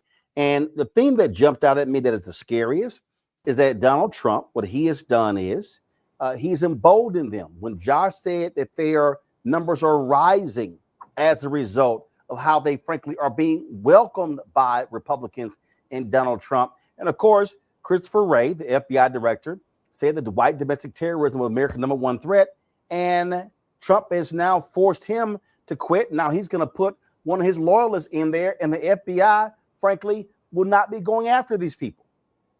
I mean, how could we be surprised that this individual did not trust going into talking with the government in any way, shape, or form? And Biden has just been president. So under Trump, these things are not going to happen. The fact that this man took it upon himself because of what he was seeing to expose these groups shows a level of frustration with the American government that is just beyond measure. That is just really beyond measure. And like you said, it's only going to be getting worse. You talked about the guy who was the informant. We know that there are more of them. We started to see it when we started to see those white power symbols that were being flashed at police events, at rallies, at insurrection events, because remember, there were also insurrectionist type events across the country. They just weren't at the Capitol. And so why would people not feel emboldened? Look at the officers who were there during the insurrection the last time, people who came down off duty from different parts of the country to come down there and try to act like they were police as well. This is only going to get worse under these next 4 years because Trump has emboldened them. He's welcomed all of them back. And you said it was talked about in the interview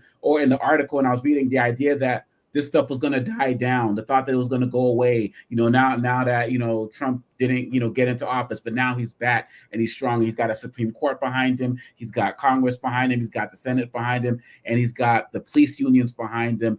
People need to buckle up, and we need to continue to keep telling these stories, because if we don't, we're just going to get run over. And we have to prepare ourselves legally as well to be able to stand up for these types of issues, because if we don't, it just might be too late. And so I'm praying for this man's safety, but I'm also praying that people have more courage to step forward and bring out more stories about this, because it's happening every day in every aspect of our society. Teresa, these militias, they are largely white men. These individuals are heavily armed. And if you have a Kash Patel running the FBI or one of these other crazy loyalists, we're going to have a federal government who, frankly, is going to give these people lots of cover, and Trump is perfectly fine with it. Yeah, even just listening to that entire dialogue and reading the story that was just on with Jason, it also just shows the length of what those who believe in the word democracy is willing to go through in order to make sure the truth is public and that is real. So kudos to him for that. But again, he's not alone. And I think because, and just kind of going back to that story a little bit, What I heard was, and even kind of looking at the article, is that there were solutions that came from that story. There were more individuals that are coming in that's saying, we want to do the same, we want to infiltrate, we want to do more. And I think it's going to get to a point where, since we do have all these disturbances inside of the Oval Office and the federal, and apparently it looks like the Supreme Court, I think there is still hope where Democrats and those that are independent, we're going to start using some common sense when it comes to doing the right thing. I'm hoping. But I don't see a lot of things I think has been a game that has been just shown to the American people. But I think as we move towards this new administration and the promises made that weren't or will or may not be kept, I think that'll be shown, and we'll start to see a shift really soon. Giuliani? I was happy to hear the young man's I look forward to reading the story. But what we know about this is that there's a thin line between law and order and racism and disorder. And so when you look at these white extremists, they can be your local sheriff. Often it is. It could be anybody. And I think the courage of this guy to go undercover and to share the story is useful. But what's more useful is for us to do better screening. You know, a Black Panther could not be a police officer. So how do these people who are white extremist terrorists, how do they get to be police officers, sheriffs, and also join these organizations? I don't know how many. We've seen estimates. People who stormed the Capitol on January 6, 2021, how many of them were actually law enforcement? We've seen some estimates, but we don't know. And we don't know often when we see these incidents that occur, how many of them are there. So the mole, the mole who basically infiltrated, he did a service. But at the same time, we don't know how many of these people are pretending to be law and order and are actually attacking our government, attacking our people, attacking us as Black people. And that's the thing that is the most concerning to me, is the number of Black folks who are vulnerable. And even as police officers, as so-called law enforcement officers, how many of them are vulnerable because they're clear about what their views are and they oppose this. I'm glad you had the interview with the brother down at the DNC to talk about how outraged many of them are. They're defending members of Congress who haven't even given them enough respect to put the plaque up. And this mole is sharing us information, that we need to be able to act on. And unfortunately, with Republicans, and I'll use your word, Roland, thugs who have sway, we Democrats, we opponents, we resistors aren't necessarily able to act on this horrible information. Again, it's just something that we need to understand what's going on, and these militias have to be watched, must be investigated, and unfortunately, you're going to have an administration that is perfectly at home with these people, allowing them to do whatever they want, and so that's something that we all better be concerned with in a huge way over the next 4 years, and so God bless us all, folks. In New York, a state judge has denied the convicted criminal in chief his motion to stay his Friday sentencing in the Hush Money case. Friday, Judge Juan Merchan denied Trump's motion to dismiss the case and ordered sentencing on 34 felony counts of falsifying business records to proceed ahead of his inauguration on of course, the sentencing will be January 10th. Of course, Merchan indicated he does not plan to jail Trump and is likely to issue an unconditional discharge, meaning Trump will remain a convicted felon without further punishment. The judge asked Trump's attorneys to confirm whether he will appear in person or virtually for the sentencing. Well, we'll see what happens on that one. All right, y'all. Let's talk about that idiot Rudy Giuliani. Talk about man getting in bed with the man who's stuck on stupid. He got in bed with Donald Trump, and now, boy, the hammer's been falling on this idiot over and over and over. And frankly, I'm loving it. A federal judge held Rudy Giuliani in contempt for failing to provide information to two former Georgia election workers he defamed after the 2020 election. The ruling comes less than 2 weeks before a trial where Giuliani is fighting to keep his $3.5 million Palm Beach condo, which he claims as his residence. Judge Louis Lyman called Giuliani's noncompliance willful, accusing him of running the clock to delay the proceedings. Oh, please, I hope they snatch all of it. All of it, Teresa.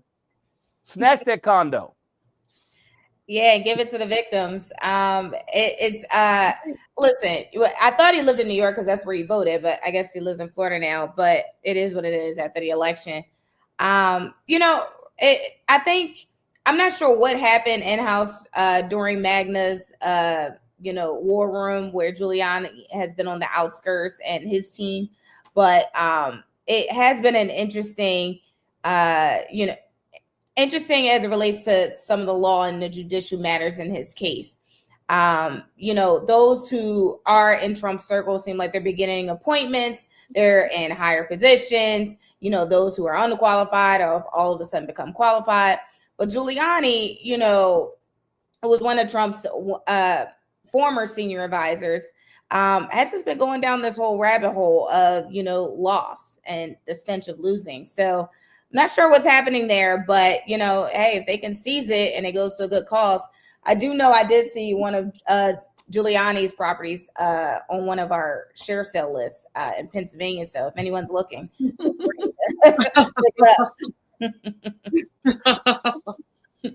Again, Giuliani for me, Giuliani, snatch it all. Snatch all of it. Look, I said we'll do a broadcast from it when they get control of the New York apartment. If they get that condo, hell, we'll do a show from there too. I think that's a great idea, Roland. I mean, I think that these women need to get everything. He made their lives miserable. He doxed them. He made their lives miserable. And why did he do it? Because he's a racist pig and because he could. He basically, and he picked their name out of a hat. He didn't know whether they did anything or not. They didn't do anything, but he didn't know that.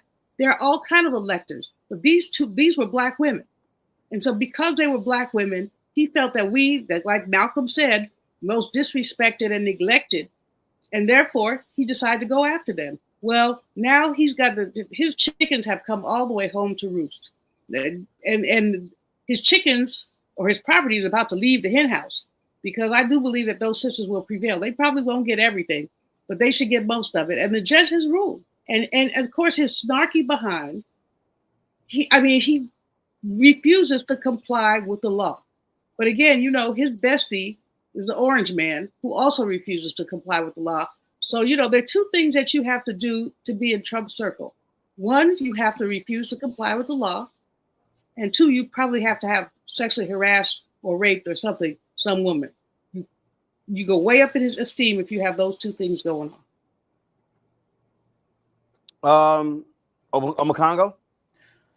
Of all of the things that have frustrated me throughout this whole process, the story of Ruby Freeman and Shay Moss is one of the ones that's like at the top of my list in terms of how they have treated ordinary people and how they've attacked ordinary people. They did everything possible to destroy the lives of these two Black women. And the fact that they had the courage, so many people, look at all of these Congress folks who are cowards, who are afraid to stand up to Trump and Giuliani, all of these senators, all of these corporate guys who are afraid. And these two women who don't have any of the type of means that these guys have stood up and were protected by us and by the community. And so it's a story of incredible courage that Black people have demonstrated, but it just always sits in a negative fashion with me more so than so many of these other stories. And the fact that they continue to not quit. Yeah, there's stories of people showing up at their houses. They can't pass out their business cards, all of these things. And the fact that they still keep going. I don't know why Giuliani hasn't been put in jail yet. He needs to be, but this is America's former lawyer or whatever they called him before. And now he can't do anything because these two sisters are making sure that they get their due, and more power to them. It's just love and support and respect for everything that they're doing. And he deserves more than what he's getting right now in terms of the penalties that he's facing. Folks, talk about facing penalties. Let's talk about this shameful, despicable story out of Virginia. where a nurse is behind bars for hurting infants, black infants, in a hospital. 26-year-old Erin Elizabeth Ann Stroutman is charged with malicious wounding and child abuse causing serious injury. The injuries to black infants in the NICU at Richmond's Henrico Doctors Hospital happened in November and December. Investigation led to the unit's closure to new patients on Christmas Eve. Surveillance footage linked Stroutman to a November 10th incident. Authorities are investigating her connection to similar cases from 2023 to 2024 and urge anyone with information to contact the police. Talk about shameful. The attacking of black babies, black infants, Julian. Beyond shameful and despicable. You know, the amount of racism. I mean, again, Roland, this is lynching culture. You know, I talk about it ad nauseum. Well, a white person can do anything to a black person and expect to have no consequences. Why would this woman, and woman is a kind word, why would this woman do something like that? Now, she is going to face some consequence, but parents have injured children and dead children, and this boggles the imagination, but it reminds me of why you have a Nation of Islam, why you have so many black separatists who do not trust white people, because basically, I'm not saying all white people are evil, but that bear that you just showed a picture of is evil. And unfortunately, you can't think about, they don't have an E soldered on their head to say this is the evil one and it isn't. Hospitals have to do better about basically screening people. And when after one death, they got up to 3? No. After the first one, you start looking very carefully. There's nothing wrong with these children except they were sick. This woman is a monster. And she's a monster. And it's the kind of thing that, unfortunately, with the Trumpies in charge of Health and Human Services and other places, I'm not sure that we have all the tools we need to combat this. Absolutely crazy. Just crazy, just sick, just demented. And I just sit here and I just go, really? And here's my whole question, Teresa. Charge her with a hate crime. Absolutely. I was actually, when I read the article, I was wondering why she wasn't charged with a hate crime, because she specifically were doing it to black babies. The definition of the hate crime statute is very clear and to the point. So for this incident to just be, it's being investigated, we close down the unit. I hope the families are suing the hospital. This hospital needs to go bankrupt because there's apparently no background checks that's being had. I'm not sure where security is, but thank God for the parents to keeping their composure and their hands off of this woman. But I don't even want to imagine what would anyone do in this situation, including myself. Congo. People need to be very careful as it relates to black folks in this country, because so many of us are really at a tipping point with everything that's going on, with all of the ignorance, the shamefulness, the violence, and all of that. And going off of Teresa's point, we've seen some of the videos that you've shown here on Black Star Network of black folks who just ain't having certain things be said to them or thrown at them, and now you want to throw babies into it. There's people are just going to start. I fear that people are going to start retaliating in ways that are not going to be helpful to them. But at the end of the day, this pent-up frustration, what part of our community is not under attack? Dr. Malvo said that this is lynching culture. She's been working on this book. This is absolutely lynching culture in a country that used to cut babies out of black women's bellies who were enslaved. Like, how long do they think people are going to stay silent and just go through legal remedies? We always want to make sure that people are doing their best to respect the law and have these trials and go through that process. But black people are human beings too. And I don't see this happening to any other group at this type of level in terms of how we're getting hit from all angles. And it's just a matter of time, in my opinion, before some people just decide that enough is enough. Well, folks, if you want to see classless, despicable, shameful, just trifling as hell, This is what took place on Friday when Nebraska U.S. Senator Deb Fischer was being sworn in by Vice President Kamala Harris. Her husband, Bruce Fisher, is a professor at the University of Nebraska at Lincoln. Look at what this bastard did. Hi. Do you want to come here, Bruce?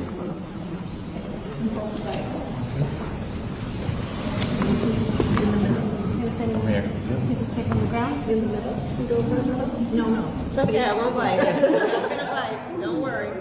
Okay. Okay. Do you solemnly swear to support and defend the Constitution of the United States? Thank you. Congratulations. Thank you. Thank you. Thank you for your work. Thank you. Congratulations to you. Thank you. Okay. Okay, sure. Okay.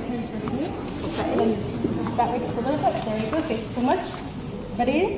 1, 2, and 3. Hold it. Ready? 1, 2, and 3. Thank you very much. Thank you. Okay. Over there. 1 second.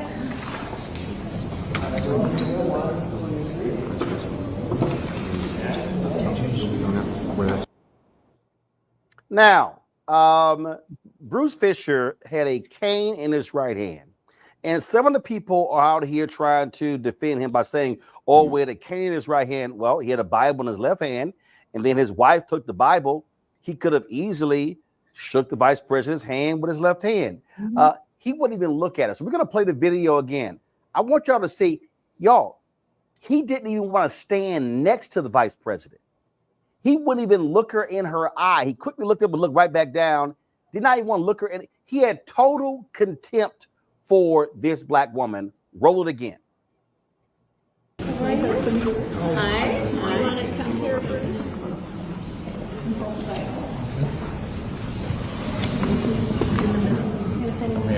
Is it pick on the ground? In the middle? Scoot over a little? No. It's okay, I won't bite. I'm not going to bite. Don't worry.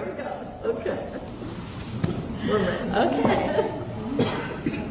Do you solemnly swear to support and defend the Constitution of the United States? Thank you. Congratulations. Thank you.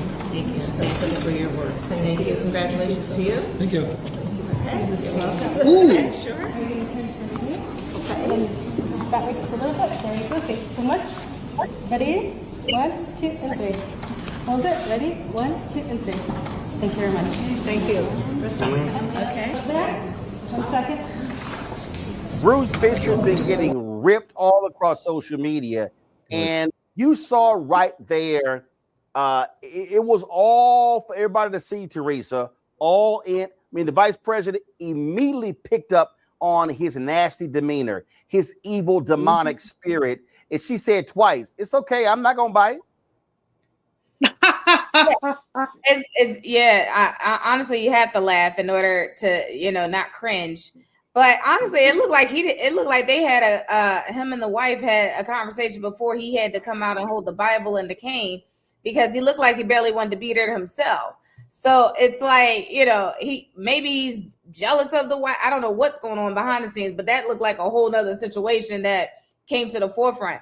But again, it shows that Vice President Kamala Harris, is a woman of distinction, leadership, and excellence. And it's unfortunate, these are the things that we have to go through as Black women, as women in leadership.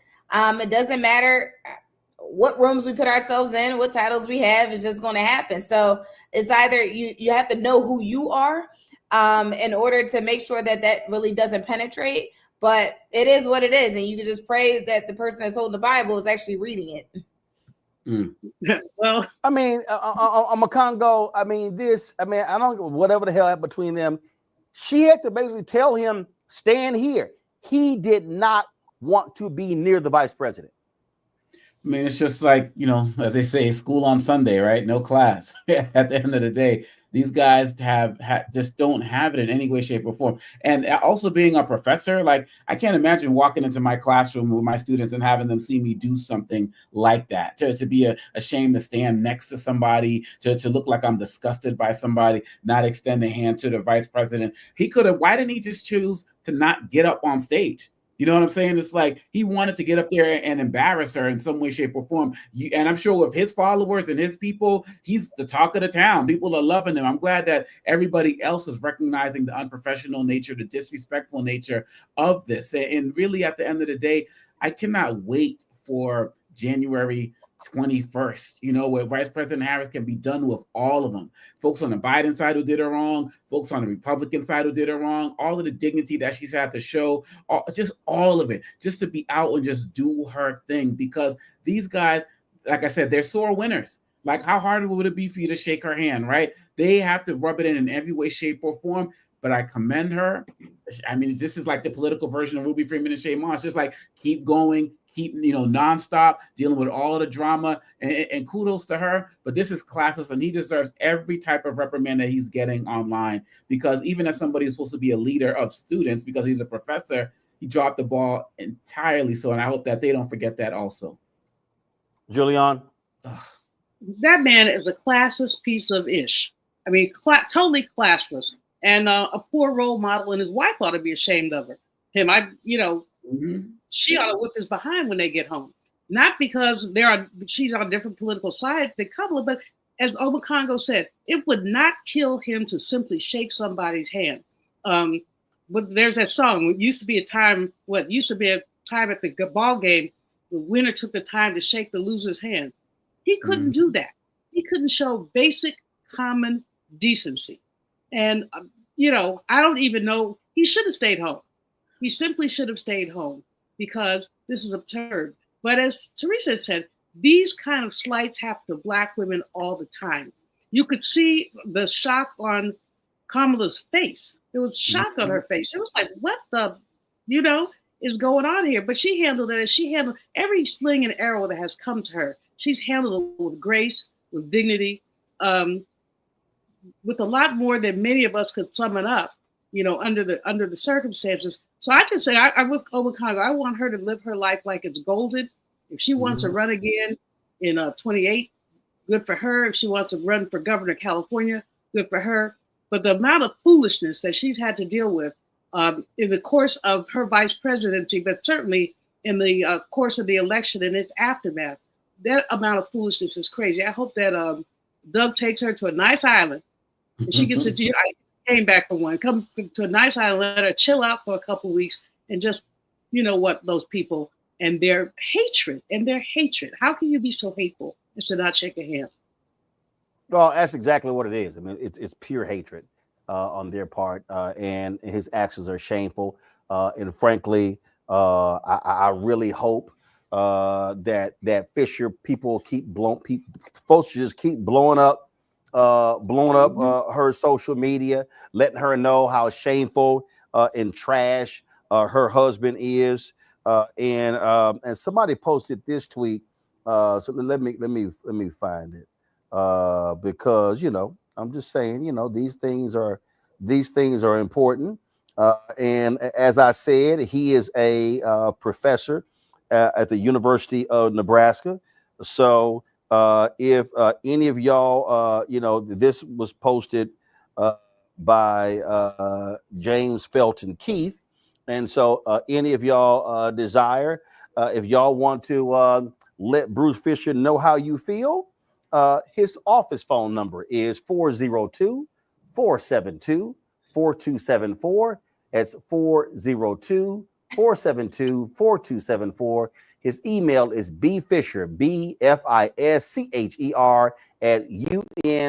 @unomaha.edu, BFISHER @unomaha.edu. So you know what? Just let them know how you feel. Just saying. All right, folks. The Minneapolis City Council approved the federal consent decree with the U.S. Department of Justice to reform policing practices within the Minneapolis Police Department. The agreement comes after a 2-year investigation following the murder of George Floyd. The DOJ found a pattern or practice of civil rights violations within the MPD. Advocates aim to finalize the reforms before the inauguration of the convicted criminal in chief. Of course, he doesn't give a damn. They oppose many of these measures, calling them part of a war on police. So don't be surprised if this is going to be the last action, if you will, that you will see take place against police departments. And so this is what happened. So great job by Christian Clark, who leads the Civil Rights Division of the Department of Justice, for the action that they took right here. And so that's just what we often see. Folks, a judicial body rejected Democratic lawmakers' request to refer Supreme Court Justice Clarence Thomas to the Department of Justice over claims he failed to disclose gifts and travel from a wealthy benefactor. Thomas says he was advised that such personal hospitality did not require disclosure. He's a lying asshole. The justice pledged to report it started with his 2022 filing, which he submitted in August of 2023. It takes you that damn long to submit some paperwork? Judge Robert Conrad noted that the judiciary clarified financial disclosure rules since 2023, including when personal hospitality exemptions do not apply. Well, he's good at getting flued out, if you will, Congo.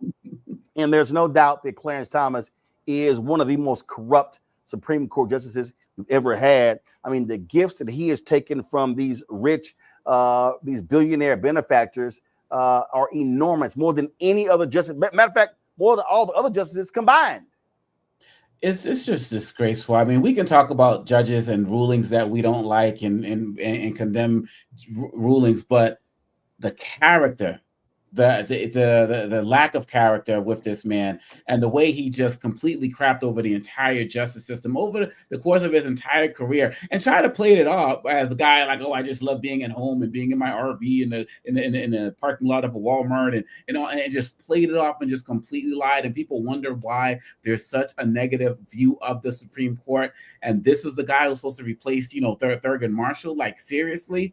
And we see, and now Trump has the judiciary, the Supreme Court under him as well. But this man is the poster child of corruption. He's the poster child of lack as it relates to the judges. And the fact that we can't have a system in place where Supreme Court judges have to follow the same rules that all other judges across the country are supposed to follow, and then they come up with a code of ethics that they're not even going to enforce.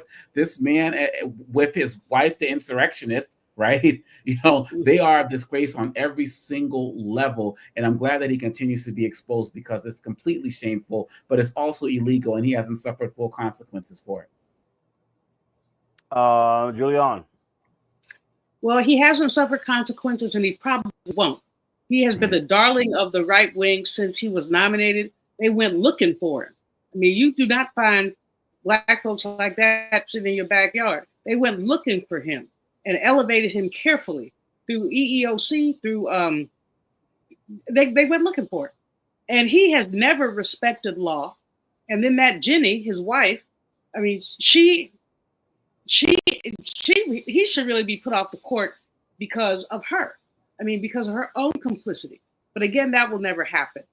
Clarence Thomas is a disgrace, not to the race, because we don't claim him. We just call him Uncle. But he is basically a disgrace to justice. He's a disgrace to the court. I mean, until Trump, there has been enormous, even though, as Congo said earlier, we may not agree with Supreme Court decisions. We've even looked at some things like the Cheney, the case where blacks have no right, Taney, where blacks have no rights and whites are bound to respect. And we've been able to say things like, well, they're coming from a slaveholding background, et cetera. We can explain it.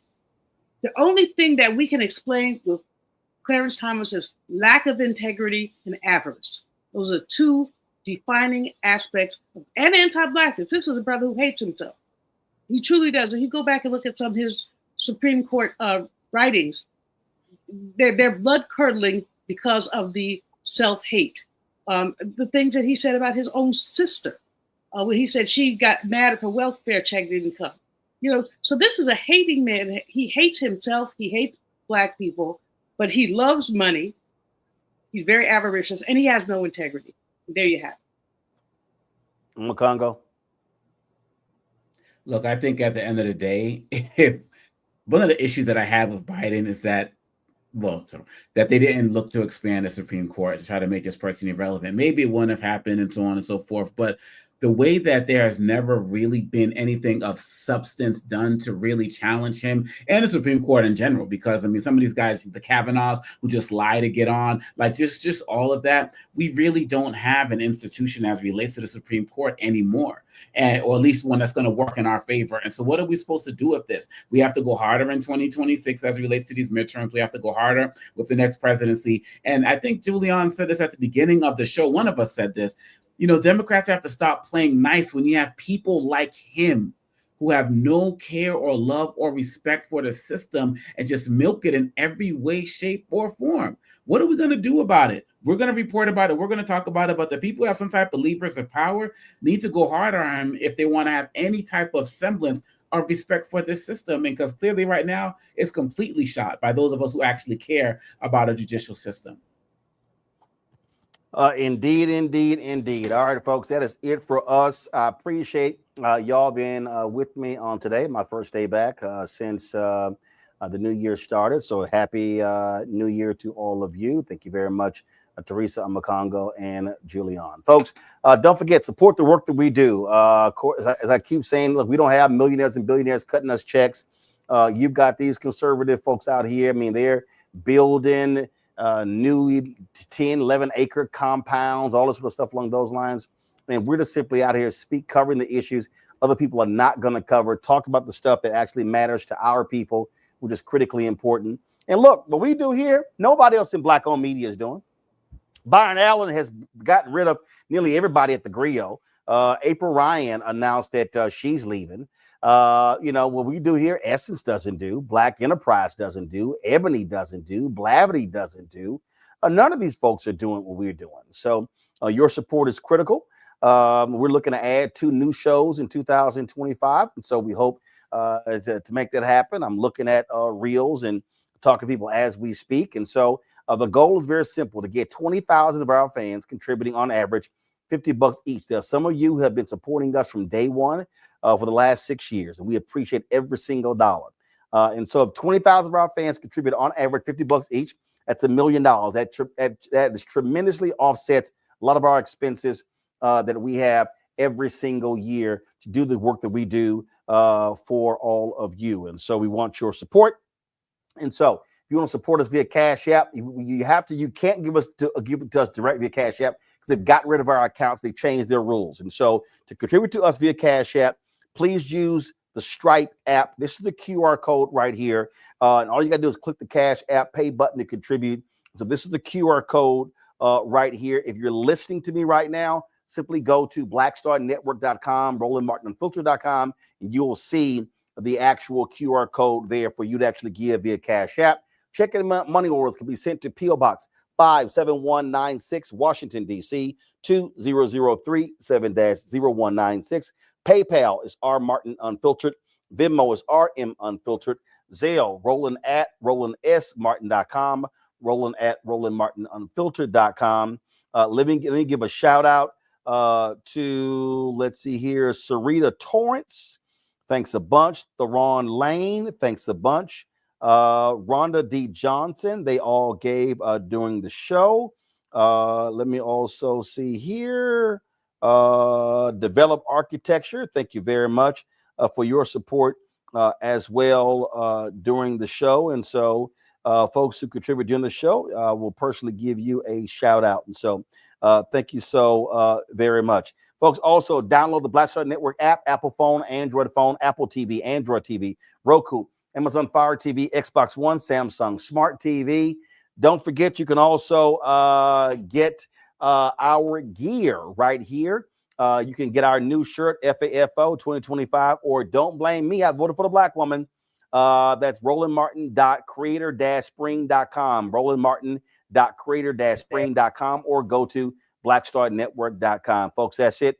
I'll see y'all tomorrow right here on Roland Martin Unfiltered on the Black Star Network. Holla! Folks, Black Star Network is here. Hold no punches. I'm real revolutionary right now. Black power. Support this man, Black Media. He makes sure that our stories are told.